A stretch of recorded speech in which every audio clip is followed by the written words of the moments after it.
WhatsApp guys welcome back to our YouTube channel and a new video. तो भाई आज हम बात करने वाले हैं वॉरेन बफेट ऑफ इंडिया के बारे में, मिस्टर राकेश झुनझुनवाला। राकेश झुनझुनवाला ने अभी कुछ टाइम पहले मैं एक वीडियो देख रहा था और मुझे बड़ा इंटरेस्टिंग लगा। इनफैक्ट मैं वो चेक ही नहीं करता था, पर राकेश झुनझुनवाला का ये वीडियो देखने के बाद मैंने एक और पैरामीटर पोर्टफोलियो अपना पता करने के लिए क्या कि कौन सा स्टॉक ज़्यादा बेटर है, तो मैं एक और पैरामीटर मैंने जोड़ दिया और वो मैं आप लोगों से शेयर करने वाला हूँ। थोड़ा सा कैमरा मैं नीचे कर लेता हूँ, तो यस, तो वो मैं आप लोगों से शेयर करने वाला हूँ कि मैंने ऐसा कौन सा पैरामीटर एक एक्स्ट्रा जोड़ दिया है अपने कोई भी स्टॉक सिलेक्शन में। और वो बहुत इंटरेस्टिंग बात कही उन्होंने। तो राकेश झुनझुनवाला ने कुछ टाइम पहले जोमेटो के बड़े बैंड बजाए थे, मतलब जब भी वो ज़िंदा थे, पर मैंने वीडियो काफ़ी लेट देखा है, तो मैं आज आपसे वो बात शेयर करने वाला हूँ। जब वो ज़िंदा थे उन्होंने एक इंटरव्यू में बड़ा उससे बोला कि यार ये जो इटर्नल है, जो जोमेटो कंपनी है, अनफेयर वैल्यूएशन से इतने ज़्यादा वैल्यूएशंस कहाँ होते हैं। तो राकेश झुनझुनवाला साहब बोले कि इतने वैल्यूएशंस नहीं होते कभी भी किसी कंपनी के। इतना अनफेयर वैल्यूएशन है, इतना बड़ा मार्केट कैप कैसे हो सकता है? क्योंकि अगर कोई भी किसी भी मार्केट कैप को देखना है आपको, तो उसको मार्केट कैप को कैश फ्लो से रिलेट करके देखना होता है। तो राकेश झुनझुनवाला के हिसाब से राकेश झुनझुनवाला ने बोला कि अगर आप देखो जोमेटो का जो कैश फ्लो है वो बहुत कम है। तो कैश फ्लो का अगर आप कुछ भी करें उसको 30 गुना या 30 से 35 गुना के बीच में उसका मार्केट कैप होना चाहिए। मतलब कि कैश फ्लो जितना भी है कंपनी में। तो मेरे सामने अभी क्या कहते हैं, ये जोमेटो का शेयर खुला हुआ है screener.in पे। आपको कुछ नहीं करना, आप screener.in पे जाएं जब भी जाना है, और screener.in पे जाके आप जब भी जाएं और देखें, और उसके बाद आप स्क्रॉल करें, उसमें जाएं कैश फ्लो में। तो कैश फ्लो में जब आप ढूंढेंगे तो कैश फ्लो में आपको एक बड़ी इंटरेस्टिंग चीज़ मिलेगी कि उसका टोटल कैश फ्लो कितना आ रहा है। तो अगर मैं देखूं, मैं जा रहा हूं अभी इसमें कैश फ्लोज में, और मार्च 2024 का इसका जो कैश फ्लो है विच इज़ 646 करोड़। 646 करोड़ मतलब कि 646 करोड़ जो है वो कैश में इनके पास जनरेट हो रहा है। अब राकेश झुनझुनवाला के हिसाब से जो भी आपका मार्केट कैप होना चाहिए वो 30 से 35 गुना होना चाहिए आपका कैश फ्लो का। यानी कि 646 जो करोड़ है उसको हम 30 गुना कर देते हैं या 35 गुना कर देते हैं, हम थोड़ा सा ज़्यादा रियायत कर देते हैं जोमेटो के लिए, राइट। तो 646 और इन टू कर देते हैं हम 35, तो हमारे पास आ जाता है 22,610 करोड़। 22,610 करोड़ का मार्केट कैप होना चाहिए जोमेटो का। अगर इससे ज़्यादा है तो वो बहुत ज़्यादा ओवर वैल्यूड है। अब देखते हैं 22,000 करोड़ की जगह कितना मार्केट कैप है। अब मैं स्कोर करके ऊपर जा रहा हूँ, ओ भाई साहब, 2,23,000 करोड़ का मार्केट कैप है। मतलब कि जोमेटो का जो प्राइस है वो ऑलरेडी इतना ज़्यादा बढ़ चुका है, मार्केट कैप इतना बड़ा हो चुका है कि आपके पास जो कैश फ्लो है वो कम है। यानी कि इससे आपको ये समझ में आता है कि जो प्राइस है वो ऑलरेडी बहुत ज़्यादा बढ़ चुका है। तो अभी मार्केट कैप को वो एडजस्ट करने के लिए उसको बहुत ज़्यादा कैश फ्लो कमाना पड़ेगा, तब जाके कंपनी फेयरली वैल्यूड होगी।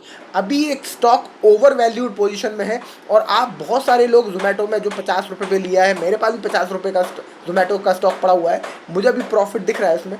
पर at the end of the day क्या आप और पोजीशन बनाना चाहेंगे उसमें? तो आप जब भी ये सोचेंगे तो इसका एनालिसिस करें और फिर सोचें कि क्या ये ओवर वैल्यूड नहीं है।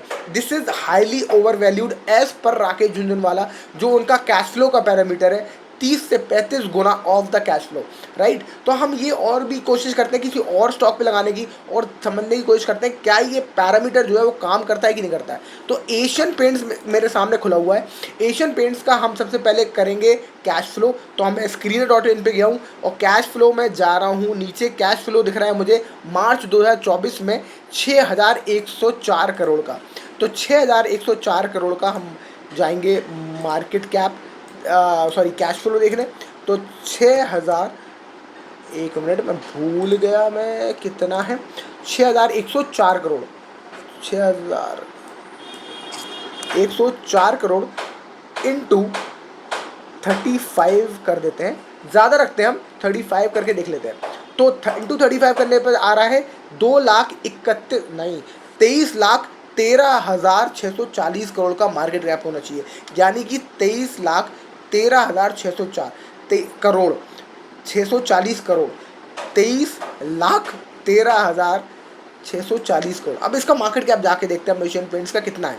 23,613,000 होना चाहिए, पर अभी ये है 2,36,888 करोड़। यानी कि जो हमारा वैल्यूएशन है एक बार फिर चेक कर लेते हैं, बहुत अंडर वैल्यू लग रही है उस हिसाब से तो कंपनी। तो अगर हम दोबारा देखते हैं 6104 कैश फ्लो मैंने सही चेक करा है, 6104 सही किया है मैंने, 6000 ओ नो मैंने 66,104 कर लिया, आई एम सॉरी, इसलिए मैं बोला था ये कुछ ज़्यादा ही लग रहा है। 6104 इंटू करते हैं हम 35, तो हमारे पास आ गया 21,000 नहीं 2,13,604 2,13,640 करोड़। और एक्चुअली अभी जो एशियन पेंट्स का जो मार्केट कैप है वो है 2,36,000 करोड़।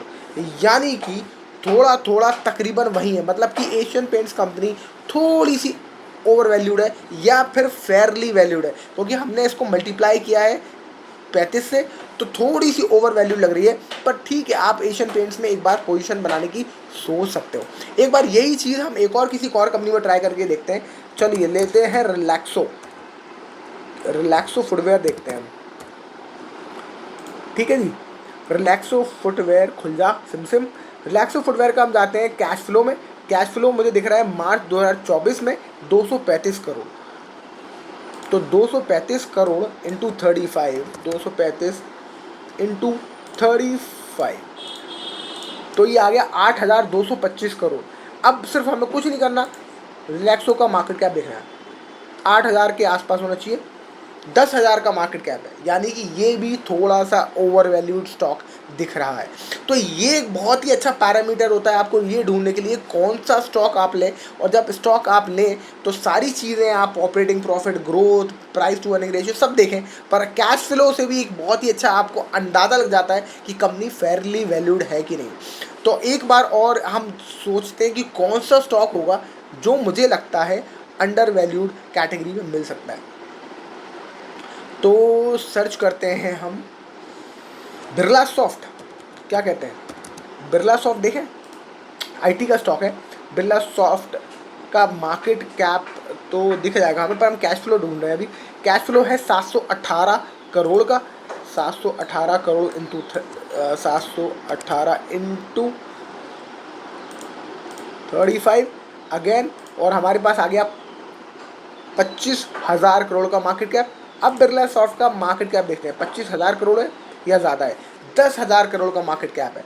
अब आप ये देखो, ये है 25,000 करोड़ का मार्केट कैप होना चाहिए as per the cash flow, क्योंकि वो 718 यही था ना, 718 मार्च 2024 का उसका कैश फ्लो है। और अगर आप ऑनलाइन कैलकुलेटर में जाके मैंने देखा 718 इंटू 35 विच इज़ 25,130। और अगर हम देखें इसका एक्चुअली मार्केट कैप तो हमें दिख रहा है 10,318, मतलब कि आधा। तो इस तरीके से आप ढूंढ सकते हो under valued company, market cap जितना है उससे आधे मार्केट कैप पे आपको बिरला सॉफ्ट कंपनी मिल रही है। एक पैरामीटर है, इसके अलावा आपको बहुत सारी चीज़ें देखनी है। आपको प्रोमोटर की होल्डिंग देखनी है, आपको FIDIs की होल्डिंग देखनी है, आपको ROE देखनी है, आपको प्राइस टू अर्निंग रेशियो देखना है, ये भी देखना है। और आपको ये भी देखना है कि इस सेक्टर में आगे ग्रोथ आने वाली है कि नहीं। सबसे इम्पॉर्टेंट है कि आप ये प्रेडिक्ट कर पाएँ कि क्या IT सेक्टर आगे बूम करेगा, अगर हाँ तो आप इस स्टॉक में पोजीशन बना सकते हो। तो this is not a recommendation, this is only to make you understand कैसे आप अंडर वैल्यूड स्टॉक ढूंढ सकते हो। इसलिए मैंने बिरला सॉफ्ट को ढूंढा, मुझे लग रहा था कि बिरला सॉफ्ट का जो मार्केट कैप होगा वो कम होगा उसके कैश फ्लो के कंपैरिजन में। Asian Paints, Relaxo footwear, these are joint companies. अब आपको समझ में आया कि रिलैक्सो फुटवेयर और एशियन पेंट जैसी जॉइंट कंपनीज बहुत ज़्यादा एस्टॉनिशिंग रिटर्न आपको क्यों नहीं दे पाती। इसी वजह से, क्योंकि ऑलरेडी इनका प्राइस बहुत ज़्यादा बढ़ चुका है। अब इनका जो यहाँ से भागने की क्षमता है वो स्लो हो गई है। अगर आपको एक डिसेंट रिटर्न चाहिए और सेफ्टी चाहिए कैपिटल पे, तो आपको हमेशा एशियन पेंट्स, रिलैक्सो फुटवेयर ऐसे स्टॉक्स पे ही बैट करना चाहिए। पर अगर आप थोड़ा सा रिस्क लेना चाहते हैं और ऐसे अंडर वैल्यू स्टॉक ढूंढना चाहते हैं, तो आपको ऐसे ढूंढना अंडर वैल्यू स्टॉक जो कि आप कैश फ्लो से आपको एक आइडिया पैरामीटर आपको लग जाता है कि ये एक ऐसा स्टॉक हो सकता है जो मार्केट में आगे अपना मार्केट कैप को जस्टिफाई करने के लिए भागेगा, और भागेगा तो ये आपको बढ़िया सा अच्छा रिटर्न दे सकता है। तो क्या होता है इसमें, आपको मैं एक बार दोबारा समझा दूँ कि याद रखिए, जब भी एशियन पेंट्स और इटरनल, जैसे कि हम जोमेटो की बात कर रहे थे, इसका मार्केट कैप ऑलरेडी बहुत ज़्यादा बढ़ चुका है। जब मार्केट कैप बहुत ज़्यादा बढ़ जाता है तो क्या होता है कि स्टॉक का प्राइस जो है वो एक जगह स्टैग्नेंट हो जाता है, क्योंकि उसको स्टॉक के प्राइस को जस्टिफाई करने के लिए वो मार्केट कैप को धीरे धीरे मार्केट कैप को जस्टिफाई करने के लिए उसको बहुत बिजनेस करना पड़ेगा। यानी कि पैसा जो है, जो प्राइस है, वो जल्दी दे दिया उसने आपको। जो हो सकता है जब इतने मार्केट कैप पे, आप ऐसे समझो, इतना मार्केट कैप जो है 2 लाख करोड़ का मार्केट कैप तकरीबन जो जोमेटो का है, इसके उस पर इसका प्राइस जो है वो ये होना चाहिए, पर उसके उसके प्राइस पे उसने वो जो प्राइस है 2 लाख करोड़ पे होना चाहिए, वो प्राइस उसने आज ही दे दिया। तो अपने मार्केट कैप को एडजस्ट करने के चक्कर में वो कंपनी को बहुत सारा कैश फ्लो जनरेट करना पड़ेगा, प्रॉफिट करना पड़ेगा, तब वो वहाँ तक उस प्राइस को जस्टिफाई कर पाएगा। यानी कि प्राइस आपको पहले मिल गया है, और जो आपका अगले 10 साल का प्राइस होना चाहिए वो आज को आपको प्राइस आज मिल गया है। तो अगले 10 साल बाद अगर या 5 साल तक जोमेटो एक ही रेंज बाउंड में घूमता रहे तो बहुत बड़ी बात नहीं होगी। ये बहुत कॉमनली देखा गया है पुराने स्टॉक्स में भी, कि एक ही जगह प्राइस घूमता रहता है। क्यों? क्योंकि उसका मार्केट कैप ऑलरेडी बहुत ज़्यादा बढ़ चुका है, और जब बढ़ चुका है तो धीरे धीरे उसको कमाई मतलब एक तरीके से उसने कमाई करके आपको ज़्यादा दे दी, पर अब उसको जस्टिफाई करने के लिए उसको पीछे बिजनेस अपना बढ़ाना पड़ेगा। तो अपना वो बिजनेस बढ़ाता रहेगा, पर आपको प्राइस अप्रिसिएशन, कैपिटल पे अप्रिसिएशन नहीं देगा, क्योंकि अब उसको धीरे धीरे जस्टिफाई करके वहाँ तक आना है। जब वो उस मार्केट कैप के साथ एडजस्ट हो जाएगा तब दोबारा आपको एक प्राइस अप्रिसिएशन मिलेगा। तो ऐसे होता है इन बड़ी बड़ी कंपनियों में, जैसे कि एशियन पेंट्स, रिलैक्सो फुटवेयर, जो आपको एक फेयरली वैल्यूड आसपास के वैल्यूएशन के आसपास मिल जाती हैं तो आपको बहुत ज़्यादा रिटर्न देती है, और अंडर वैल्यूड मिलती हैं जब आपको बिरला सॉफ्ट जैसी कंपनी, तो आपको एक मौका मिलता है आपको एक अच्छी वेल्थ, एक अच्छा स्टॉक ढूंढने का। तो that's it for this video. I hope आपको वीडियो में कुछ समझ में आया हो, अगर नहीं तो एक बार वीडियो को दोबारा आप रिवाइंड करके देखें। पर ये बहुत ही इंटरेस्टिंग वीडियो होगा, और ये मुझे भी बहुत, मेरे लिए आई ओपनिंग था जब मैंने इसको स्टडी किया, मैंने जब पढ़ा। और ये राकेश झुनझुनवाला की ट्रिक थी, उन्होंने एक वीडियो इंटरव्यू में बताया था अपने कि जब वो जोमेटो को काफ़ी रोस्ट कर रहे थे इसके शेयर को, कि इतना ज़्यादा वैल्यूएशन कैसे हो गया, और ये बाद में बहुत पछताएंगे अभी लोग जो इसमें इन्वेस्ट कर रहे हैं। तो वो सारी चीज़ें चली थी। नोबडी नोज़ कि हो सकता है यहाँ से जोमेटो और बहुत तेज भागे, but ultimately in the long run maybe not, I don't know exactly, but maybe it will not be able to justify the price, और बहुत साल तक हो सकता है जोमेटो एक ही रेंज बाउंड में घूमता रहे। इसलिए so that's it for this video. I hope you like the video. If yes, like, share, subscribe, and I will see you in the next video. Thank you so much for watching. Bye bye.